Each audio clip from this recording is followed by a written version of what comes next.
예배를 드리기에 앞서서 먼저 주님 앞에 기도를 드리겠습니다. 지난 일주일 동안에 지었던 모든 죄들을 또 부패함을, 부정함을 주님 앞에 내려놓는 예수 그리스도의 보혈로 깨끗이 씻어 주시기를 다 함께 합심으로 기도를 드리겠습니다. 은혜와 사랑이 풍성하신 하나님 아버지 감사합니다. 이렇게 우리에게 은혜를 더하여 주시고 또 이렇게 우리에게 예배할 수 있는 시간 주셨음을 감사합니다. 그러나 내 마음과 내 심령이, 내 영혼이 부패하고 어지러워서 이렇게 하나님 앞에 바로 설 수가 없습니다. 예수 그리스도의 보혈로 나를 깨끗하게 씻어주시고 우리 성도들의 모든 이 죄악들도 깨끗이 씻어주시고 온전히 하나님을 만나고 하나님의 세례를 듣는 복된 이 한 시간이 될 수 있도록 은혜 위에 은혜를 더하여 주시고 이 주일 예배 가운데 하나님 역사하여 주시기 원하는 소망나니 주님 감사 영광 돌려드렸나니 참으로 감사하고 예수님의 거룩하신 이름으로 기도드립니다. 아멘.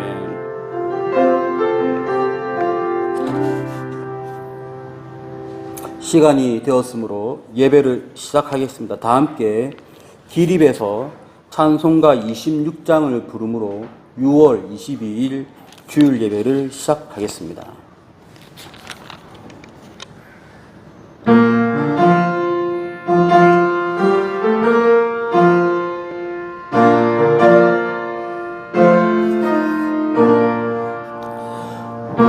주를 아는 이들 찬송하고 찬송하세 마음과 뜻과 힘 다하여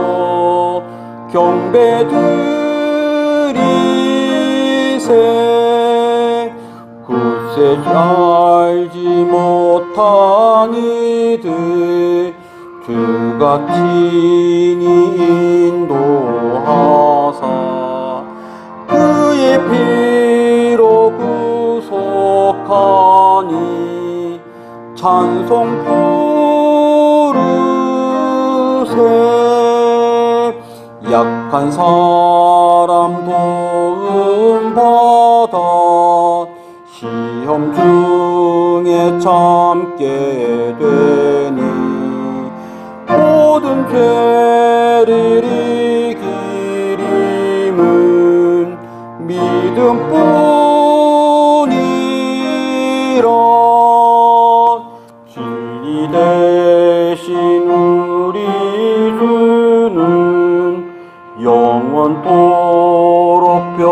변함없네 성도들아 주를 믿어 길이 섬기세.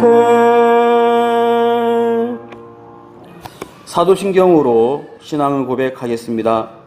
전능하사 천지를 만드신 하나님 아버지를 내가 믿사오며 그 외아들 우리 주 예수 그리스도를 믿사오니 이는 성령으로 잉태하사 동정녀 마리아에게 나시고 본디오 빌라도에게 고난을 받으사 십자가에 못 박혀 죽으시고 장사한 지 사흘 만에 죽은 자 가운데서 다시 살아나시며 하늘로 오르사 전능하신 하나님 우편에 앉아 계시다가 죄로서 산 자와 죽은 자를 심판하러 오시리라. 성령을 믿사오며 거룩한 공예와 성도가 서로 교통하는 것과 죄를 사하여 주시는 것과 몸이 다시 사는 것과 영원히 사는 것을 믿사옵나이다. 아멘.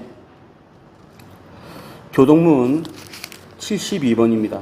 다 함께 교동문 72번 이사야서 58장 말씀을 함께 교독을 하겠습니다. 내가 기뻐하는 금식은 흉악의 결박을 풀어주며 멍에의 줄을 끌어주며 압제당하는 자를 자유하게 하며 모든 멍에를 꺾는 것이 아니겠느냐. 또 줄인 자에게 내 양식을 나누어 주며 유리하는 빈민을 집에 들이며 헐벗은 자를 보면 입히며 또 내 권력을 피하여 스스로 숨지 아니하는 것이 아니하겠느냐. 그리하면 내 빛이 새벽같이 비칠 것이며 내 치유가 급속할 것이며 내 공의가 내 앞에 행하고 여호와의 영광이 내 뒤에 호위하리니 내가 부를 때에는 나 여호와가 응답하겠고 내가 부르짖을 때에는 내가 여기 있다 하리라. 만일 네가 너희 중에서 멍에와 손가락질과 허망한 말을 제하여 버리고 줄인 자에게 내 심정이 통하며 괴로워하는 자의 심정을 만족하게 하면 내 빛이 흑암 중에서 떠올라 내 어둠이 낮과 같이 될 것이며 여호와가 너를 항상 인도하여 메마른 곳에서도 내 영혼을 만족하게 하며 내 뼈를 견고하게 하리니 너는 물된 동산 같겠고 물이 끊어지지 아니하는 샘 같을 것이라. 아멘. 우리 자리에 착석하셔서 이 시간 예배를 위해서 합심으로 기도를 드릴 때에 모든 시간 가운데 주 성령께서 함께하여 주시고 특별히 말씀을 통해서 하나님의 귀한 뜻을 깨닫는 은혜의 시간 될 수 있도록 다 함께 합심으로 기도를 드리겠습니다. 하나님 아버지 감사합니다. 이렇게 우리에게 예배할 수 있는 시간 주시고 또 예배로 주 앞에 나올 수 있도록 은혜의 은혜를 더하여 주시니 감사합니다. 이 한 시간 온전히 주님께 맡겨드리오며 온전히 하나님 앞에 드려지는 복된 예배가 되기를 원합니다. 시간 가운데 하나님께서 함께하여 주시고 특별히 말씀을 통해서 주 앞에 나아갈 때에 말씀을 통해 은혜 받고 말씀을 통해 뜻을 깨닫고 말씀을 통해 우리의 심령이 결단되어지며 새로워지는 은혜의 시간, 복된 시간 되게 하여 주옵소서. 주기도문을 드리겠습니다. 하늘에 계신 우리 아버지여, 이름이 거룩히 여김을 받으시오며 나라가 임하시오며 뜻이 하늘에서 이루어진 것 같이 땅에서도 이루어지이다. 오늘 우리에게 일용할 양식을 주시옵고 우리가 우리에게 죄진 자를 사하여 준 것 같이 우리 죄를 사하여 주시옵고 우리를 시험에 들게 하지 마시옵고 다만 악에서 구하시옵소서. 나라와 권세와 영광이 아버지께 영원히 있사옵나이다. 아멘. 우리 찬송가 199장을 부름으로 주님께 봉헌을 드리겠습니다. 199장입니다.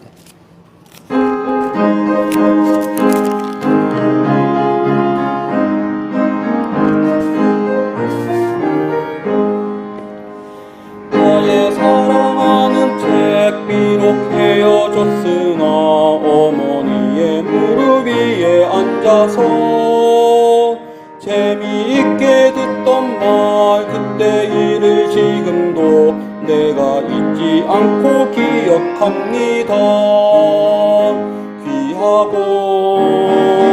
귀하다 우리 어머니가 들려주시던 재미있게 듣던 말 이 책 중에 있으니 이 성경 심히 사랑합니다. 옛날 용맹스럽던 다니엘의 경험과 유대 임금 다윗 왕의 역사와 주의 선지 엘리야 바람 타고 하늘에 올라가던 일을 기억합니다. 귀하다 우리 어머니가 들려주시던 재미있게 듣던 말 이 책 중에 있으니 이 성경 심히 사랑합니다. 예수 세상 계실 때 많은 고난 당하고 십자가에 달려 죽임 당하니 어머니가 읽으면 눈물 많이 흘린 것 지금까지 내가 기억합니다.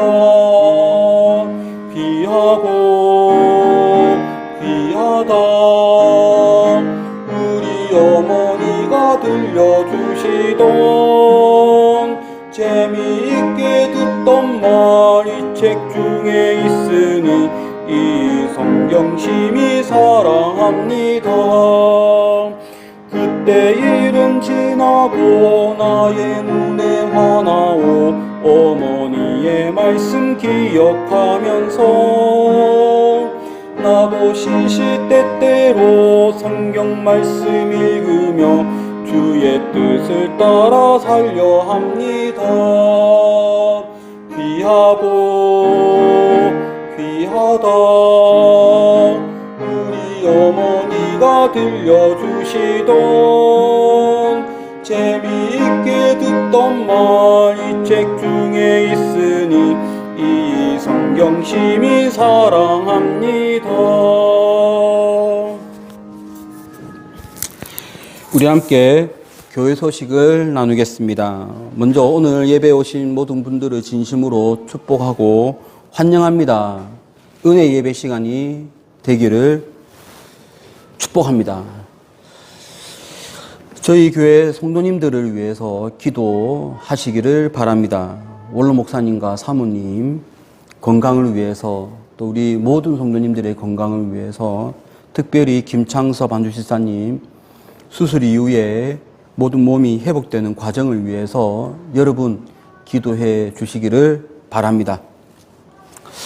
저는 지금 현재 6월 한 달 동안 연산동에 있는 부산 동산교회에서 주일 예배, 1부 예배, 2부 예배를 인도하고 있습니다.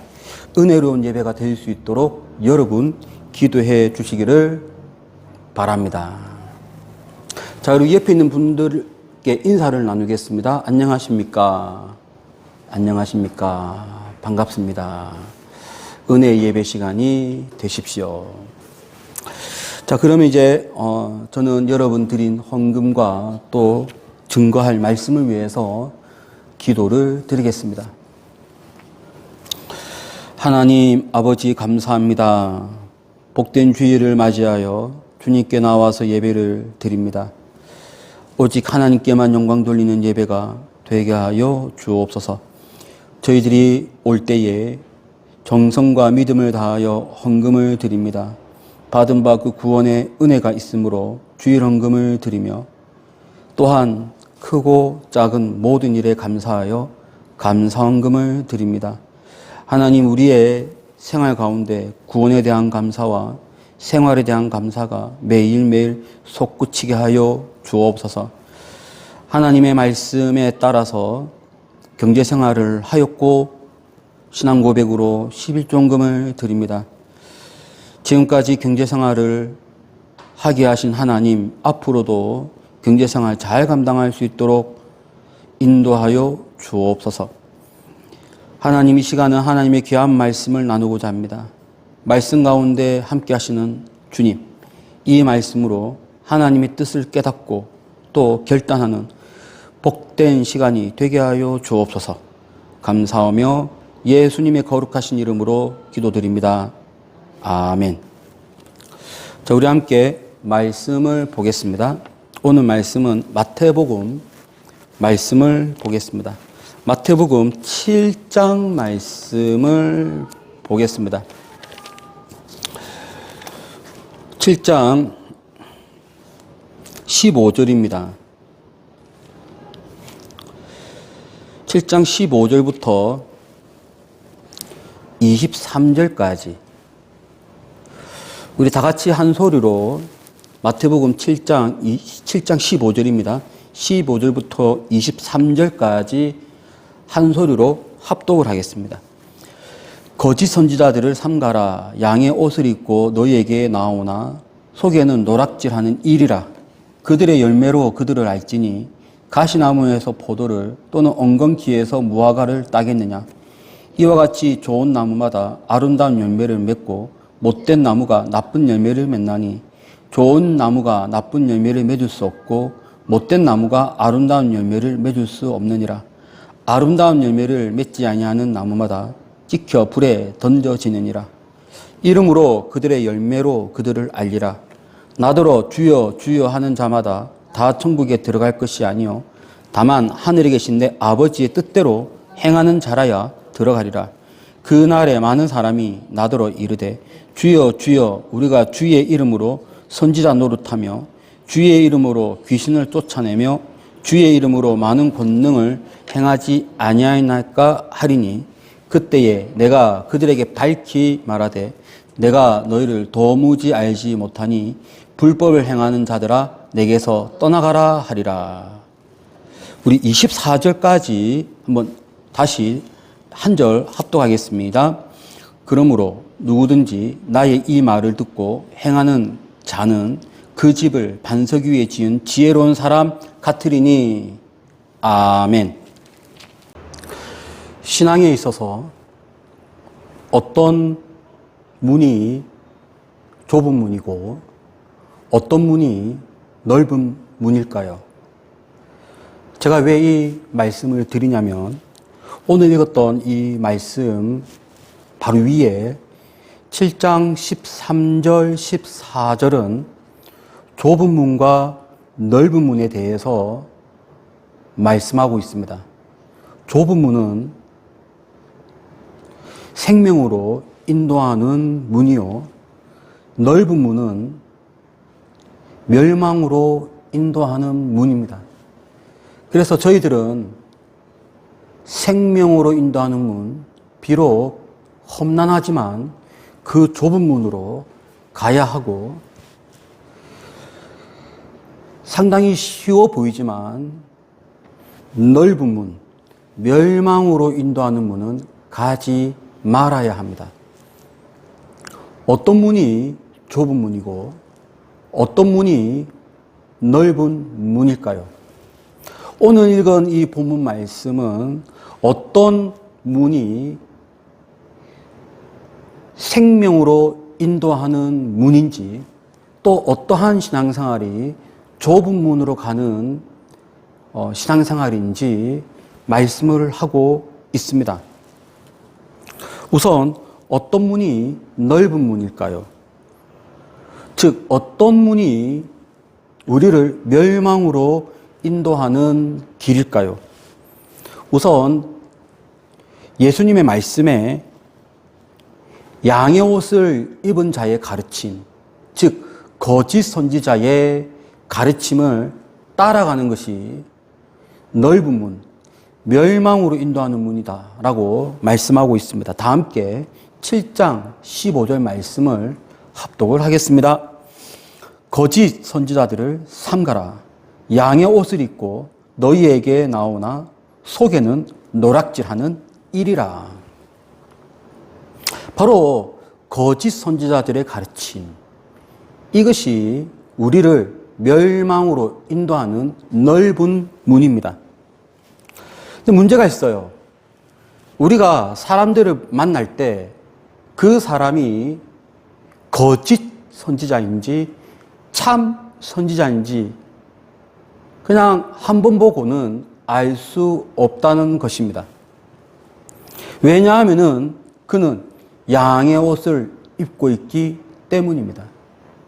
여기서 말하고 있는 양의 옷은 실제로 예수님 시대 때 양의 옷을 입고 있는 사람들이 있었어요. 일테면 목자는 광야에서 양을 칠 때 바람이나 추위에 대비하여 양가죽, 양털로 만든 옷을 입고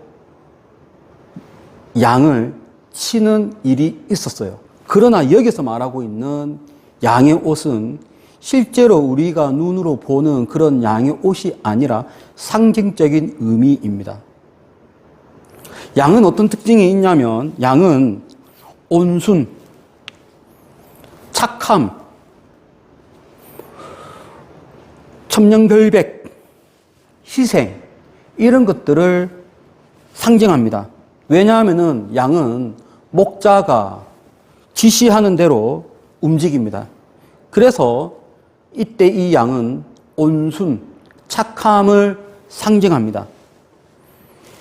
그리고 때로는 이 양이 희생 제물로 바쳐집니다.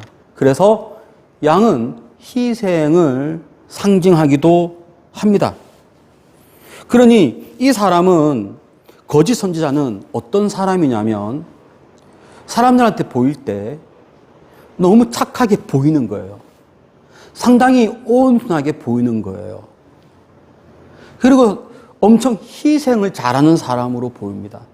나를 위해서, 우리 공동체를 위해서 아주 희생을 잘하는 사람으로 보이는 거예요.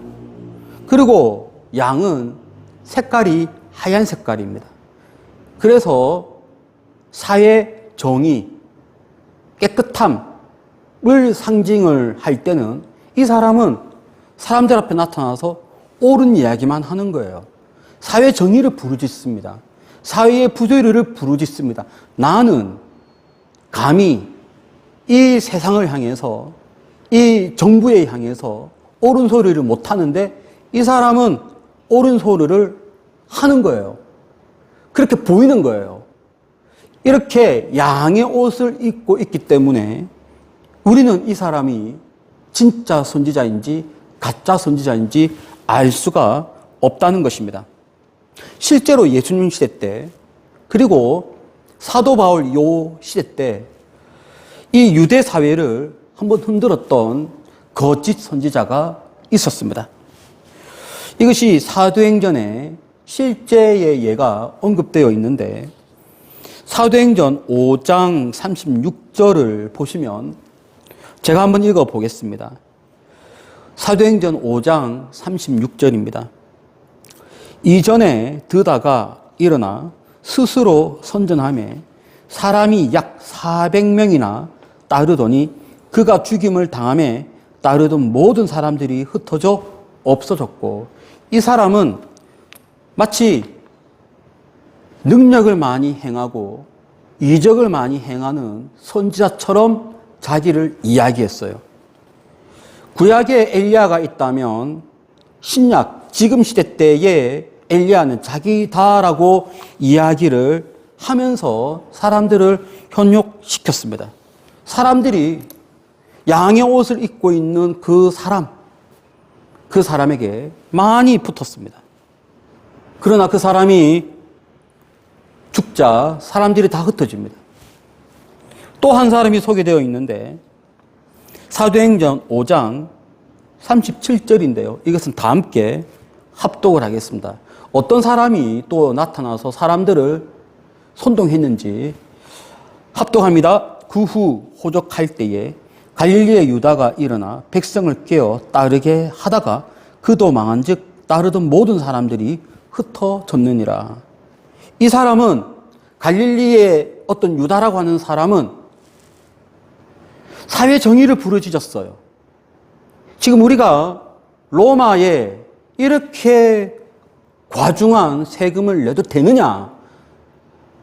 사람들의 마음을 시원하게 터뜨려줬습니다.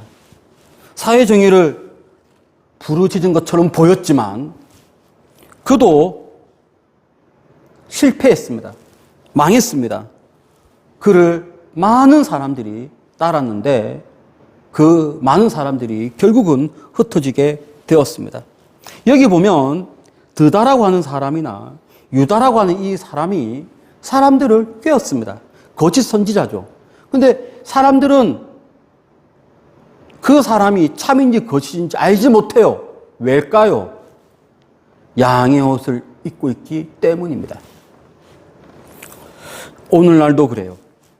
오늘날도 우리는 많은 사람들을 만납니다. 많은 가르치는 사람들을 만나는데 그 사람이 거짓 선지자인지 참 선지자인지 우리는 알지 못해요. 왜냐하면 양의 옷을 입고 있기 때문이거든요. 그냥 내가 볼 때에는 착한 사람이요, 내가 볼 때에는 온순한 사람이요, 내가 볼 때에는 사회 정의를 부르짖는 사람이요, 내가 볼 때는 우리 공동체를 위해서 희생하는 사람처럼 보이거든요. 그러나 여기서 말하고 있습니다. 무엇이 우리를 멸망으로 인도하는 길인가? 그 사람을 따라가는 것이 멸망으로 가는 길이래요. 우리는 사람을 잘 만나야 돼요. 우리는 목회자를 잘 만나야 되고 영적으로 우리를 인도하는 사람은 너무 잘 만나야 됩니다. 그렇다면 이 사람이 참인지 거짓인지 어떻게 알 수 있을까요? 이것을 예수님이 말씀하셨어요. 열매로 그들을 알 수가 있습니다. 다 함께 마태복음 7장 16절 말씀을 합독을 하겠습니다. 그들의 열매로 그들을 알지니 가시나무에서 포도를 또는 엉겅퀴에서 무화과를 따겠느냐. 그 사람의 열매로 그 사람을 알 수가 있다고 예수님께서 말씀하고 있습니다. 일반 나무의 열매는 기본적으로 몇 개월 뒤에 열매가 열리죠. 어떤 나무가 있는데 이 나무가 사과나무인지 감나무인지 복숭아나무인지 우리는 몰라요. 언제 아느냐? 몇 개월 뒤에 열매를 보고 사과나무네, 감나무네, 우리는 알 수 있잖아요. 그런데 이 사람의 열매는 그렇지 않습니다. 사람의 열매는 꼭 몇 개월, 몇 년 기다릴 필요도 없이 그 사람의 열매로 알 수가 있습니다. 예수님이 말씀하십니다. 가시나무에서 포도를, 엉겅퀴에서 무화과를 따겠느냐. 예수님께서 의도적으로 가시나무를 말씀하셨고 엉겅퀴를 말씀하셨는데 이 가시나무와 엉겅퀴가 성경에서 가장 처음 언급된 곳이 창세기 3장 18절입니다. 여기 보면 땅이 너에게 가시덤불과 엉겅퀴를 낼 것이라 라고 언급되고 있습니다. 그러면 이때 말하고 있는 가시나무와 엉겅퀴는 뭐에 대한 결과물이냐? 죄에 대한 결과물이에요. 그러니 예수님께서 가시나무에서 포도를, 엉겅퀴에서 무화과를 이 표현을 할 때 죄의 결과물로 말씀을 하시는 거예요. 이 사람은 그냥 속에 있는 것이 죄밖에 없다. 죄성이다. 겉포장은 아무리 희생이고 겉포장은 아무리 온순이고 착하고 그렇게 포장이 되어 있을지라도 이 사람 속 자체가 벌써 죄성이라는 거예요. 부패라는 거예요. 온갖 그 악으로 가득 차 있는 것이 이 사람이 갖고 있는 원래 본성이에요. 여기에서 밖으로 나오는 것이 그것이 어쩔 수 없이 그렇게 보인다는 거예요. 뭐로? 죄로 보인다는 거예요. 결코 가시나무에서, 그러니까 죄의 결과물로 인한 가시나무에서는 포도를 낼 수가 없어요. 사람에게 선한 열매인 포도나 올리브나 무화과를 낼 수가 없어요. 이 사람이 속성이 죄악이면 죄악이 나오는 거예요. 아무리 자기가 포장을 해도 잘 보면은 간혹 가다가 그에게서 죄성이 나온다는 거죠. 예수님께서 말씀하십니다. 거짓 선지자에게서는 죄성이 나올 수밖에 없다고. 열매로 그들을 알 수 있다라고 말하고 있습니다. 그렇다면 우리는 어떻게 될 것입니까? 우리는 많은 사람들을 만나는데 많은 사람들 중에 우리가 사람이기 때문에 100% 확신도 할 수 없고 사람이기 때문에 상당히 조심스럽지만 그래도 그 사람에게서 어떤 죄성이라고 하는 것이 나오지 않습니까? 부패함이라는 것이 나오지 않습니까? 열매로 나오지 않습니까? 뭐 말로 나오든 행동으로 나오든 그것이 나오는 것이 보일 때 우리는 과감히 그 사람에게서 떠나야 됩니다. 의리 생각했다가 같이 망합니다. 그 사람이랑 인정을 생각해서 끝까지 갔다가는 나도 같이 죽어버려요. 멸망으로 갈 수밖에 없습니다. 열매로 압니다. 나쁜 나무는 결코 좋은 열매를 맺을 수가 없습니다. 아름다운 열매를 맺을 수가 없습니다.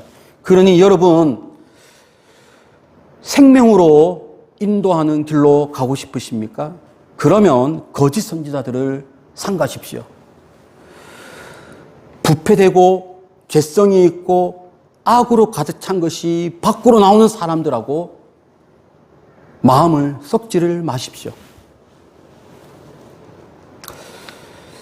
그래야 여러분, 거짓 선지자 때문에 망하는 일이 없기를 진심으로 축복을 드립니다.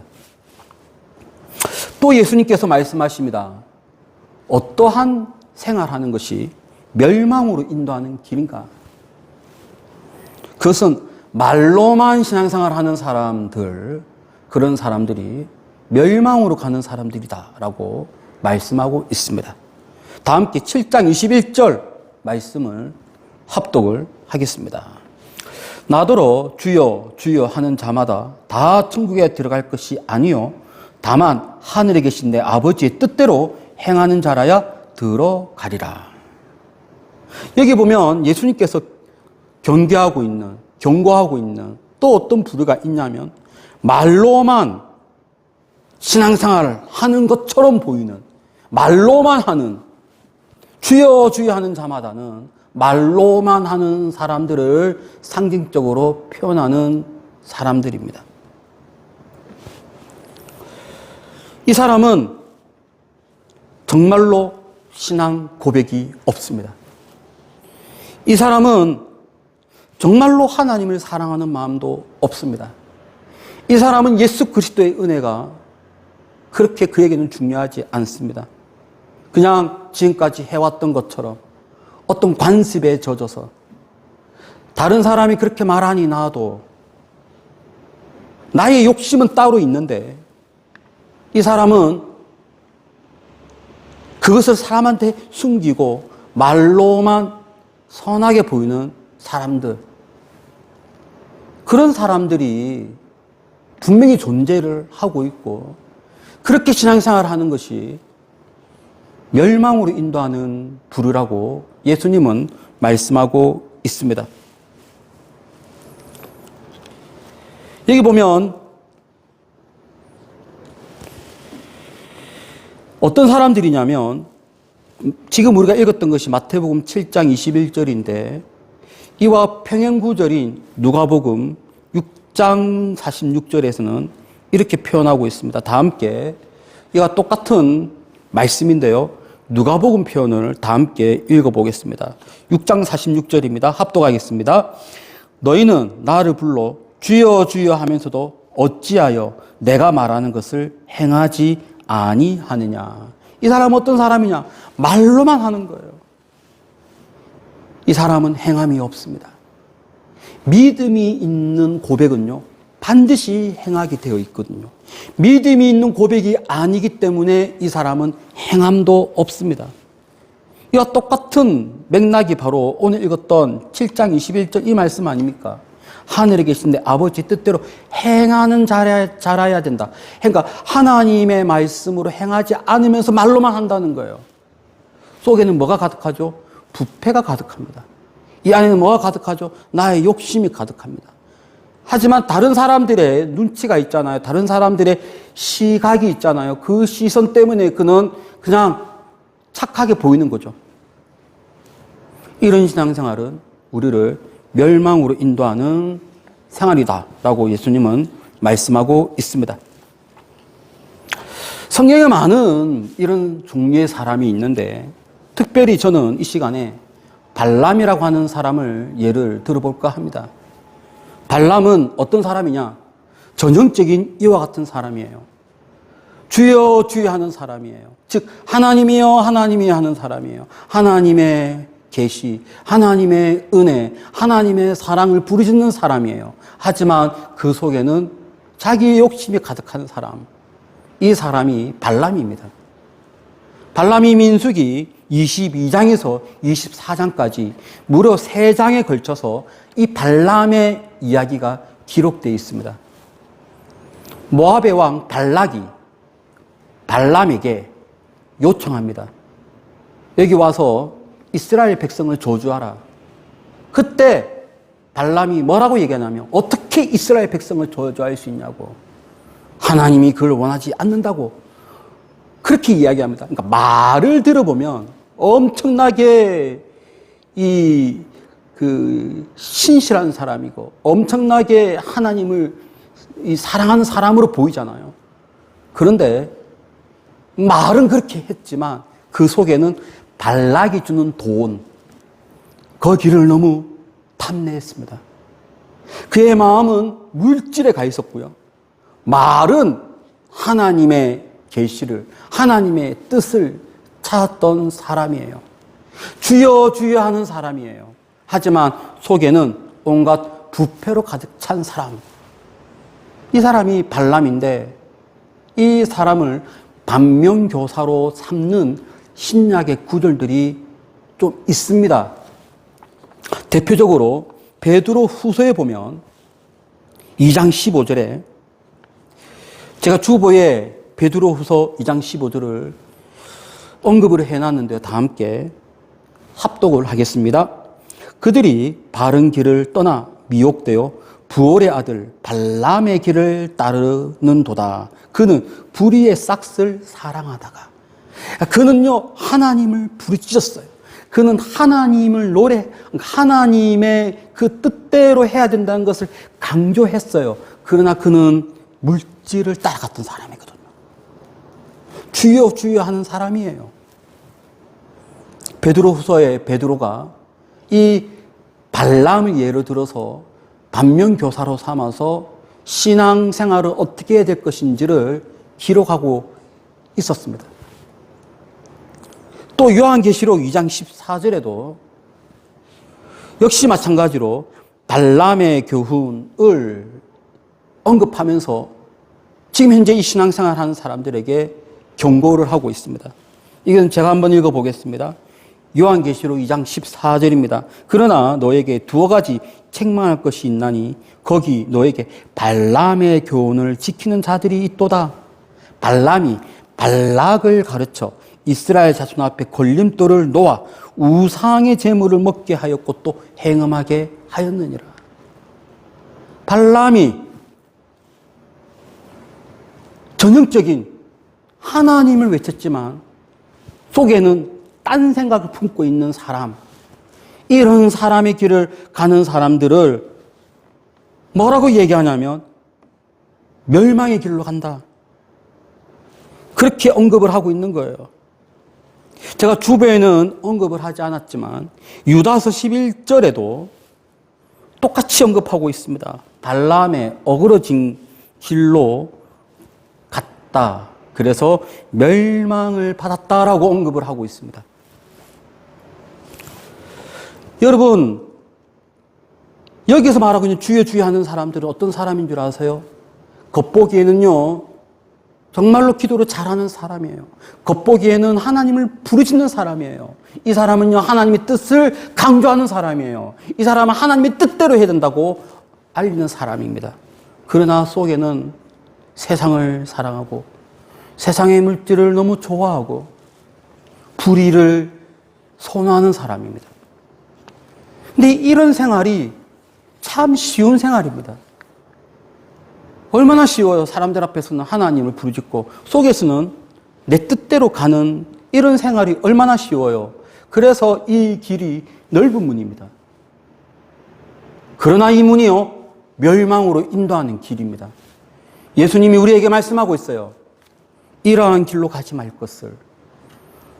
넓어 보이고 많은 사람들이 글로 가지만 그 문이 멸망으로 인도하기 때문에 그 문으로 가지 말 것을 예수님 우리에게 교훈하고 있습니다. 여러분, 멸망으로 가는 길을 가지 마십시오. 넓은 문으로 가지 마십시오. 즉, 너무 쉬운 말로만 하는 그런 신앙생활을 가지 마십시오. 그렇다면 우리는 어떤 신앙을 가져야 할까요?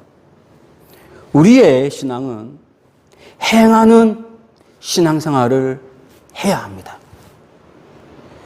다 함께 7장 24절 합독을 하겠습니다. 어떤 신앙생활을 해야 될 것인지 합독합니다. 그러므로 누구든지 나의 이 말을 듣고 행하는 자는 그 집을 반석 위에 지은 지혜로운 사람 같으리니. 어떤 신앙생활을 해야 될까요? 지혜로운 사람이 되어야 되고요. 이 지혜로운 사람은 누구냐? 하나님의 말씀을 듣고 행하는 사람이어야 된다. 이 사람이 행한다는 것은요, 말을 했는데 그 말한 거에 대한 행함이 있다는 것은 이 사람은요, 그 고백을 할 때 믿음이 있다는 말이거든요. 믿음의 고백을 했고 또 고백한 것처럼, 선언한 것처럼 행하는 사람입니다. 이런 사람이 생명으로 인도하는 길로 간대요.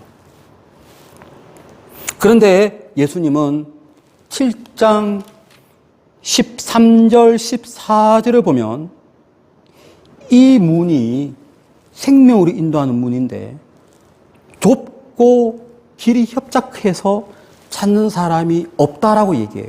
찾는 사람이 적다라고 얘기해요. 그러니까 이것대로 신앙생활을 하는 사람이 없다는 거예요. 상당히 드물다는 거예요. 왜죠? 어려운 길이기 때문에. 아니, 내 뜻대로 행하고 겉으로는 선한 말을 하는 것이 얼마나 쉬워요. 그런데 이것이 어려운 거예요. 내가 고백한 대로 그대로 행하는 것, 이것이 너무 어렵다는 거예요. 얼마나 어려운가?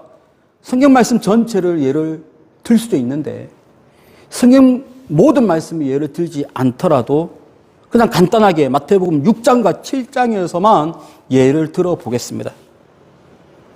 우리 바로 마태복음 7장에서는 무엇을 가르쳤나요? 기도를 가르쳤어요. 구하라 그리하면 너에게 주실 것이요. 찾으라 그러면 찾아낼 것이요. 문을 두드리라 그러면 너에게 열릴 것이다. 이렇게 기도를 하라는 거예요. 근데 이때 이 기도는 무엇을 위해서 기도하라고요? 하나님 나라를 위해서 기도하라고요. 나의 필요를 위해서 기도하는 것이 아니에요. 하나님의 나라를 위해서 이렇게 간절히 기도하라는 거죠. 이것이 얼마나 어려워요. 나의 필요가 있는데 나의 필요를 염려하지 말고 오직 하나님의 나라와 하나님의 의를 위해서 온 전심전력에서 기도하는 것이 얼마나 힘들어요. 근데 더 힘든 것은 하나님 나라를 위해서 막 기도를 하는데 그 기도에 대한 응답을 받고자 다른 사람을 동일하게 대접하는 생활. 기도하면서 하나님을 생각하고 하나님께 기도하면서 다른 사람을 섬기는 것. 이것이 얼마나 힘든 것입니까? 다른 성경 구절 갈 필요도 없어요. 7장만 봐도 이러한 신앙생활이 참 힘들다라는 것을 우리는 알 수가 있습니다. 이제 마태복음 6장으로 가면요. 무슨 말씀을 하냐면 이런 말씀을 하십니다. 너희는 무엇을 먹을까, 무엇을 마실까, 무엇을 입을까 염려하지 마라. 아니 인생이 이 땅을 살면서 어떻게 먹는 것, 입는 것 이것을 어떻게 우리가 걱정 안 할 수가 있습니까? 그런데 예수님은 그것을 염려하지 마라. 왜일까요? 하나님을 믿는다면, 하나님이 살아계심을 믿는다면 하나님이 그걸 채워준다는 거죠. 그것을 믿음을 갖고 있는 사람은 그런 것이 염려할 것이가 안 된다는 겁니다. 그러나 이게 참 힘든 거죠. 근데 우리는 그렇게 해요. 나는 걱정해요. 나는 나의 먹거리, 나의 경제를 막 걱정하면서 다른 사람 만나면 하나님이 지켜주시니 너무 염려하지 말라고. 얼마나 말이 쉽습니까? 또 마태복음 6장에서는 뭘 얘기하고 있냐면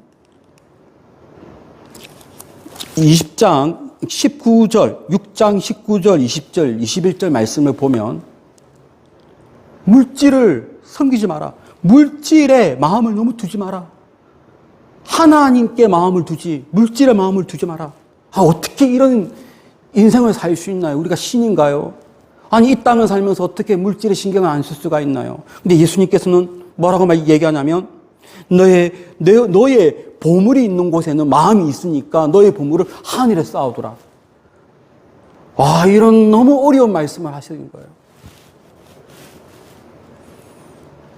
우리는 이런 말씀을 보면 참 힘들다. 근데 딱 이 예가 바로 발람의 예입니다. 발람이 이 물질 때문에 망한 케이스입니다. 마음을 하나님 나라에 있는 보물에 마음을 둬야 되는데 이 땅의 물질에 너무 마음을 두니까 하나님의 이름은 부르면서 다른 생활을 한 거잖아요. 예수님이 말씀하고 있습니다. 참 힘들지만 이렇게 사는 것이 힘들지만 하나님의 말씀대로 선언하고 그 말씀대로 믿음의 고백을 하고 또 그 말씀대로 행하는 것이 너무 힘들지만 이렇게 사는 것이 우리에게 생명의 길이다. 라는 것을 말씀하고 있습니다. 그러니 여러분, 하나님 말씀대로 고백하고 그대로 행하는 사람이 되기를 축복합니다.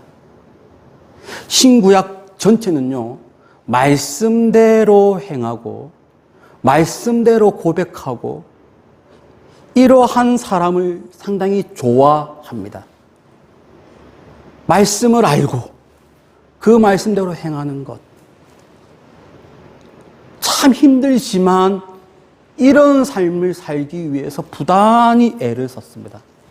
이런 사람을 두고 뭐라고 부르냐면요, 구약에서 하나님 말씀을 알고 그 말씀 아는 대로 행동하는 사람, 이런 사람을 아름다운 나무 실과와 같은 사람이라고 표현하고 있습니다. 우리 다 함께 레위기서 23장 40절 말씀을 합독을 하겠습니다. 첫날에는 너희가 아름다운 나무 실과와 종려나무 가지와 무성한 나무 가지와 시내버들을 취하여 너희의 하나님 여호와 앞에서 이레 동안 즐거워할 것이라. 여기에 보면 초막절에 대한 말씀인데, 초막절에 4가지 식물을 가지고 와야 돼요. 그 중에 첫 식물이 뭐냐? 아름다운 나무 실과예요. 이 아름다운 나무 실과를 가지고 오는 이유가 있습니다.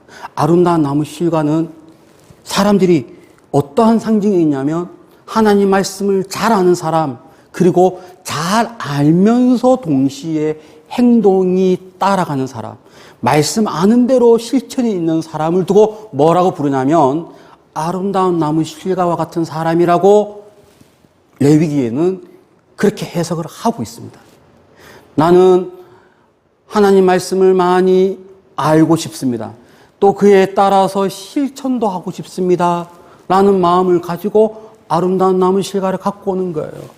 그런데 그 아름다운 나무 실과를 오늘 예수님께서는 마태복음에서 말씀하고 있습니다. 아름다운 나무 열매를 맺는 사람. 어떤 사람이냐? 하나님 말씀 아는 대로 그대로 행하는 사람. 이 사람을 예수님께서는 또 역시 똑같은 단어인 아름다운 열매라고 하는 것으로 표현을 하고 있습니다. 여러분, 하나님 말씀을 공부하십시오. 하나님 말씀을 많이 아십시오. 그리고 그 말씀대로 행하는 여러분이 되기를 진심으로 축복을 드립니다. 이러한 생활을 하는 것이요, 상당히 힘들어요. 많이 힘들기 때문에 예수님의 표현에 그 길은 매우 협착하다. 문으로 치면 매우 좁다. 그러나 거기에는 생명으로 우리를 인도한다라고 말씀하고 있습니다. 참 실제로 그런 것 같아요. 이 땅을 살면서 보면 말만 하고 행하지 않는 사람이 얼마나 많은지 몰라요. 그냥 이 사람을 만나면요, 뭐 하나님 말씀을 너무 잘 알고 하나님 말씀에 통달한 사람이에요. 근데 행동은 없는 사람이 얼마나 많이 있는지 몰라요. 이제 저는 내가 살아나기를 원합니다. 내가 살기를 원하고 여러분이 살기를 원합니다. 여러분이 영원히 살기를 원합니다. 그러려면 어떻게 해야 될까요? 거짓 선지자의 가르침을 따라가면 안 될 것. 두 번째는 말로만 하는 신앙생활을 하지 말 것. 세 번째는 말씀을 알고 그 말씀대로 행하는 그러한 말씀과 실천이 있는 그런 우리 신앙생활을 할 때 생명으로 나를 예수님께서 인도하실 줄로 믿습니다. 여러분, 이 문이 상당히 어렵고 상당히 협착하고 찾는 사람이 적다 할지라도 여러분은 이 길로 걸어서 생명을 얻기를 축복합니다. 그러하여 매일매일 이 길로 걸어가시면서 예수님이 주시는 그 생명을 공급받는 복된 여러분의 삶이 되시기를 예수 이름으로 축원합니다. 기도하겠습니다. 은혜와 사랑이 풍성하신 하나님 아버지, 감사합니다. 이렇게 말씀 주신 것을 감사합니다. 비록 말씀을 알고 그 말씀대로 행하는 것이 힘들다 할지라도 그 말씀대로 행하는 삶을 살도록 우리를 주관하여 주시고 우리를 인도하여 주옵소서. 그리하여 나도 그렇고 모든 성도들이 생명으로 가는 그러한 신앙생활을 할 수 있도록 주여 은혜 위에 은혜를 더하여 주옵소서. 감사하며 예수님의 거룩하신 이름으로 기도드립니다. 아멘. 우리 찬송가 200장을 부르겠습니다.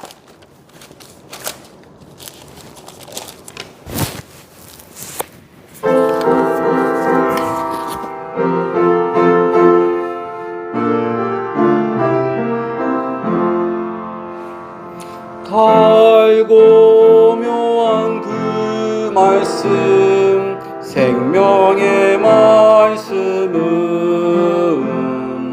귀한 그 말씀 진실로 생명의 말씀이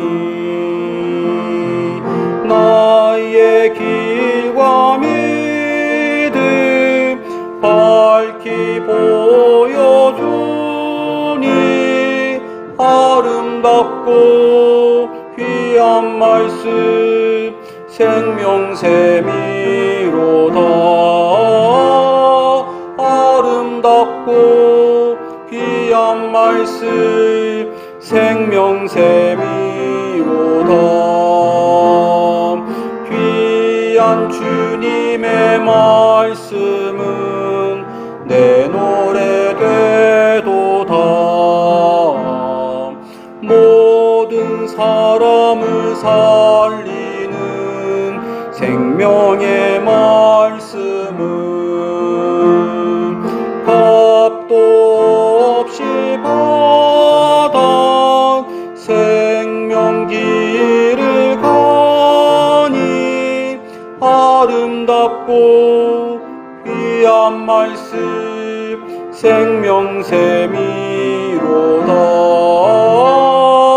아름답고 귀한 말씀 생명샘이로다. 널리 울리어 퍼지는 생명의 말씀은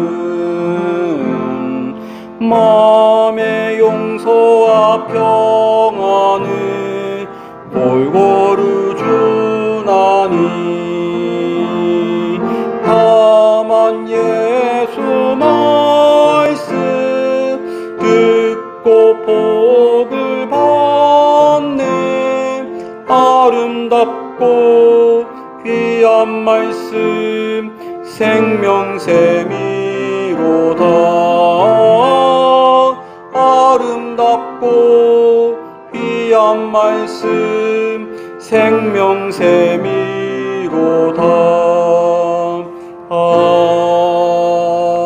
아멘. 우리 함께 이 시간 받은 말씀 붙들고 기도를 드리겠습니다.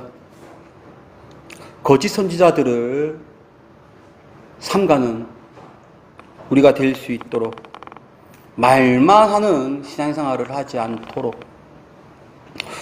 말과 행실이 일치하는 생명으로 인도하는 그러한 신앙생활을 할 수 있도록 우리 함께 받은 말씀 붙들고 기도를 드리겠습니다. 하나님 아버지 감사합니다. 오늘 이렇게 말씀 주신 것을 감사합니다. 오직 하나님의 뜻대로 살아가며 하나님의 말씀대로 행하는 그러한 나의 모습이 되게 하여 주옵소서. 하나님, 내가 하나님의 뜻 안에 살아갈 수 있도록 주여 은혜 위에 은혜를 더하여 주시옵소서. 말씀을 알고 그 말씀대로 행하는 그런 나의 모습이 될 수 있도록, 그리하여 생명으로 가는 나의 모습이 될 수 있도록 주여 은혜 위에 은혜를 더하여 주시옵소서.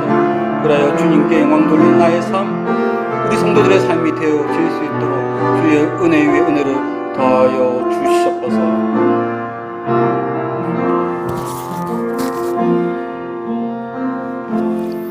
이제는 예수 그리스도의 은혜와 하나님의 크신 사랑하심과 성령님의 감화 감동 충만한 그 역사가 오직 믿음으로 고백하고 그대로 행하기를 소망하는 여기 있는 주의 사랑하는 자녀들과 이들의 가정 위에 지금부터 영원토록 함께 있을지어다. 아멘.